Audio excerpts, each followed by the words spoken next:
পোৰাকুচি চিফুং কলাকেন্দ্ৰত গণশিল্পী ৰাজীৱ হদিয়াক প্ৰতিবাদী গীত কবিতাৰে স্মৰণ কৰে শতাধিক বিশিষ্ট নাগৰিক শিল্পী কবিয়ে। ৰাজীৱ হদিয়াৰ প্ৰতিচ্ছবিত বন্তি প্ৰজ্বলন কৰে অৱসৰী অধ্যক্ষ ফণীধৰ ডেকাই। অন্য 10 গছি চাকি প্ৰজ্বলন কৰে পদ্মাৱতী ঠাকুৰীয়া, মুকুল কলিতা, দীপক দাস, বংশী কলিতা, সনত মহন্ত, অমিত হুজুৰী, নয়ন বৰ্মন, বিপুল ডেকাকে ধৰি বিশিষ্ট ব্যক্তিসকলে।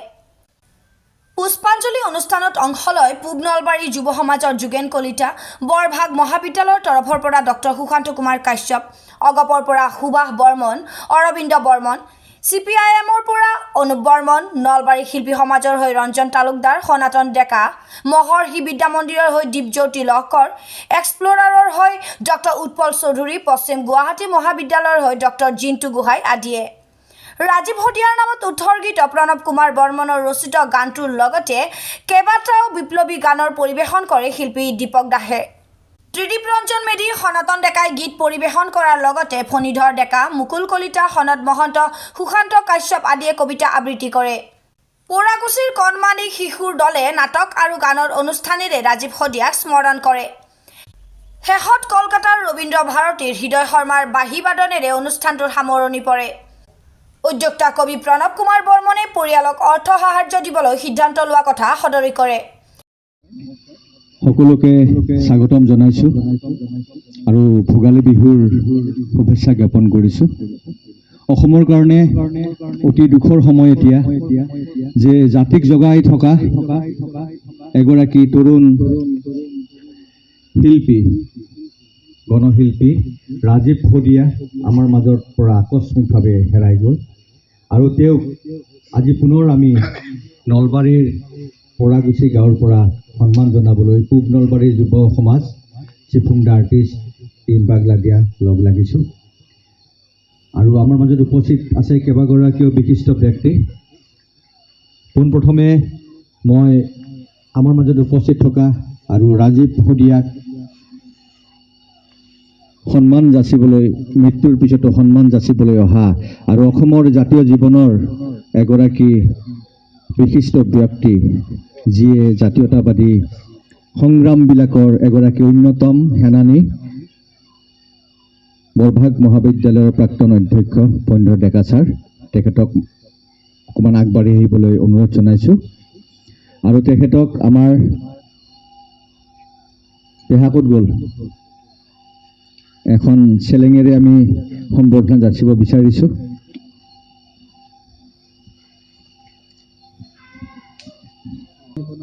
ফণীধৰ ডেকা ছাৰৰ এক বিশেষ ভূমিকা আছে। অসম কলেজ শিক্ষক সন্থাৰ সভাপতি হোৱাৰ উপৰিও অসমৰ জাতীয় জীৱনৰ প্ৰতিটো সমস্যাতে ছাৰে উদাত্তভাৱে মাত মাতি আহিছে। গতিকে ছাৰক আমি এখন প্ৰথম আজি ৰাজীৱ হদিয়াৰ যি স্মৃতিচাৰণ অনুষ্ঠান আমি নলবাৰীৰ এখন গাঁৱত অনুষ্ঠিত সংগ্ৰাম কৰি অহা আমাৰ সকলোৰে শ্ৰদ্ধাৰ সবিতা লহকৰ বাইদেউ, তেখেতকো আমি আহিবলৈ অনুৰোধ জনাইছোঁ আৰু ইয়াৰ পিছতে আমি আগবাঢ়িম ৰাজীৱ হদিয়াৰ প্ৰতি শ্ৰদ্ধাঞ্জলি জ্ঞাপন কৰিবলৈ। প্ৰমাণ কৰিছে যে তেওঁ আচলতে কেনেধৰণৰ শিল্পী আছিল। আমি ইয়াতে হয়তো আৰু আমাৰ এইফালে হয়তো তেওঁৰ মানে তেনেকুৱা ফাংচন হোৱা নাছিল বা কিবা আমি বিশেষ হেৰি নহ'লোঁ, কিন্তু কথাটো হ'ল যে তেখেতৰ মানে স্থানীয় হেৰিটোৱে প্ৰমাণ কৰিছে যে তেওঁৰ আচলতে জনপ্ৰিয়তাটো কি।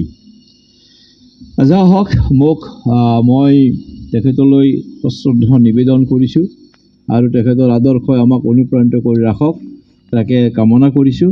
আৰু এতিয়া প্ৰণৱ লাচিত লাগিব নেকি?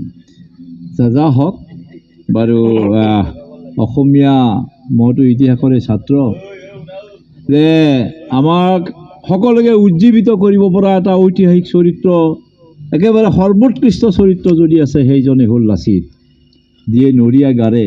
সেই সময়ত হয়তো থাৰ্মোমিটাৰ নাছিল, থাৰ্মোমিটাৰেৰে জোখাহেঁতেন তেওঁৰ 104-5 মান জ্বৰ আছিল। মানে উপায় নাই, তিৰকোপে জ্বৰ উঠি থকা এজন মানুহ যেতিয়া তেওঁ শুনিলে যে মানে ৰামিং ইতিমধ্যে উজাই আহিছে, একেবাৰে পাণ্ডু পাইছে, আহি বোলে এই কি চাই আছ, মোক উঠাই দে, নাৱত উঠাই দে, জ্বৰ চৰ বাদ দে, মোক উঠাই দে। সেই নৰিয়া গাৰে যেতিয়া তেওঁ গ'ল, তাৰপিছত মানে আটাইতকৈ কম কবিতা লিখি আটাইতকৈ বিখ্যাত হৈ থকা মানুহজনে হৈছে দেৱকান্ত বৰুৱা। এইটো বহুত দীঘলীয়া কবিতা, মই তাৰে কেইটামান নিৰ্দিষ্ট শাৰী আপোনালোকৰ ওচৰত মানে মাতি দিব বিচাৰিছোঁ, আবৃত্তি কৰি দিব বিচাৰিছোঁ। কবিতাৰ শিৰোনাম লাচিত বৰফুকন। দেশৰ বাতৰি শুনিবানে বীৰ, নিদিও ফাঁকি, তোমাৰ অসম দেশ আৰু নাই আজি, জকাটোহে মাথো তাৰ বাকী। নিতৰ এই বিশাল পাৰত নাই আৰু অসমীয়া, মৰি হজি ঢুকাল সকলো, চিন চাপ নাইকিয়া। স্বদেশ পূজাৰ কোবাল সোতত আজি তলমল, স্বদেশৰ গছ, স্বদেশৰ শিল, স্বদেশৰ বাঁহতল, সকলোতে আজি স্বদেশী কবিৰ কবি অন্তৰ জাগে। দেশৰ মানুহ দেখাই মৰিছে, সন্ধান কোনে ৰাখে। বাহিৰত হৌ ঘটিছে বিপ্লৱ অশেষ যত্ন কৰি, আমি নিৰূপিছো কানিৰ মূল্য কিমানত কেই ভৰি। 30 দিন আৰু 11 দিনৰ গছকত হাই পৰি, দুখিনী অসম জননীৰ দেহি কোঙা ফল হাত ভৰি, বক্তৃতা দিয়া কাষ কপাই চিঞৰতে দুফালি, বাঁহৰ কামি চূণ ফালি লৈ ধৰো আমি ৰঞ্চালি। বছৰি বছৰি স্মৃতি সভা পাতি, কৰি বীৰ পূজা বীৰ তোমাৰ, হাবাথুৰি খাও চাকৰি বিচাৰি আবকাৰী দাৰোগাৰ। এই অসম দেশ, দেশৰ কাহিনী কিমান শুনিবা, নপৰিব তাৰ শেষ। দেশৰ মানুহ তুমিতো বুজিছা স্বদেশৰ এই গ্লানি, তুমিতো দেখিছা মৰণৰ চাও অসম আকাশ চানি। স্বদেশ পূজাৰ মন্দিৰ যাৰ কেৱল লোকেল বোৰ্ড, জ্ঞান সাগৰৰ 2 পাৰ যাৰ চিভিল প্যানেল কোড, মন্ত্ৰিত্ব যাৰ শেষ কল্পনা, এছেম্বলি যাৰ আশা, সিনো কি বুজিব হে বীৰ তোমাৰ দুৰ্মত ভাষা। দেশৰ কাৰণে আজিও বিনাই হেজাৰ ডেকাৰ হিয়া। দেশৰ সেনানী আকৌ এবাৰ বাছৰ হুকুম দিয়া, আকৌ এবাৰ শুনোৱা তোমাৰ ৰণ আহ্বান বাণী, আকৌ এবাৰ ৰঙা কৰি মৰো লুইতৰ বগা পানী। নমস্কাৰ।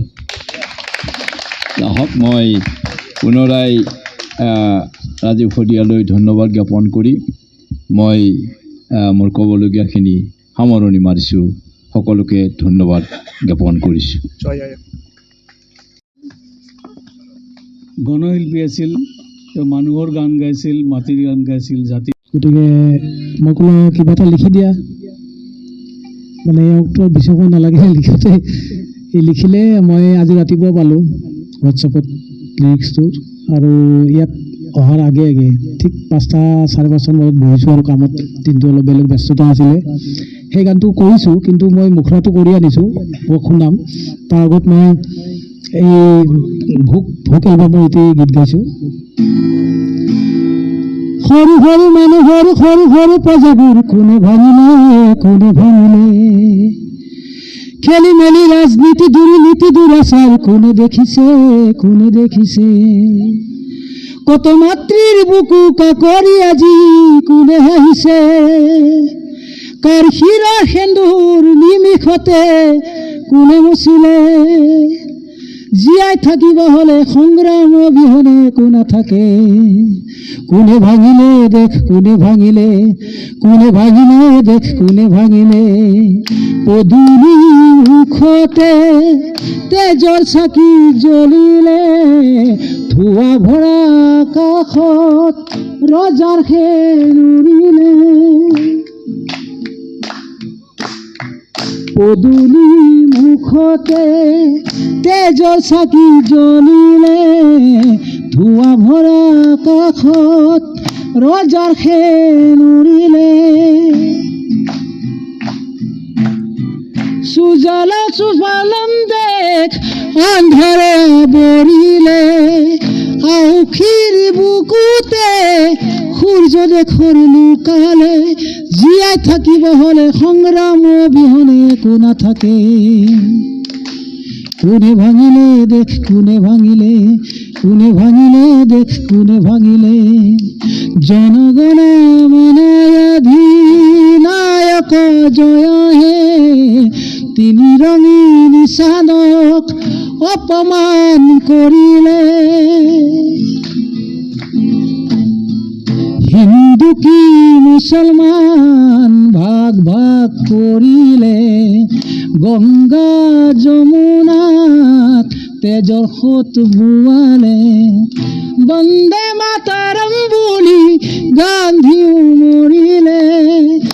হুকে হুকে জনতাৰ ঠাউনি হেৰালে জীয়াই থাকিব হলে সংগ্ৰাম অবিহনে একো নাথাকে কোনে ভাঙিলে দেশ কোনে ভাঙিলে দেশ কোনে ভাঙিলে সৰু সৰু মানুহৰ সৰু সৰু প্ৰজাবোৰ কোনে ভাঙিলে দুৰ্নীতি দুৰাচাৰ কোনে দেখিলে কত মাতৃৰ বুকু কাকৰি আজি কোনে হাঁহিছে তাৰ শিৰৰ সেন্দুৰ নিমিষতে কোনে মচিলে জীয়াই থাকিব হলে সংগ্ৰাম অবিহনে একো নাথাকে কোনে ভাঙিলে দেশ কোনে ভাঙিলে দেশ কোনে ভাঙিলে দেশ কোনে ভাঙিলে দেশ কোনে ভাঙিলে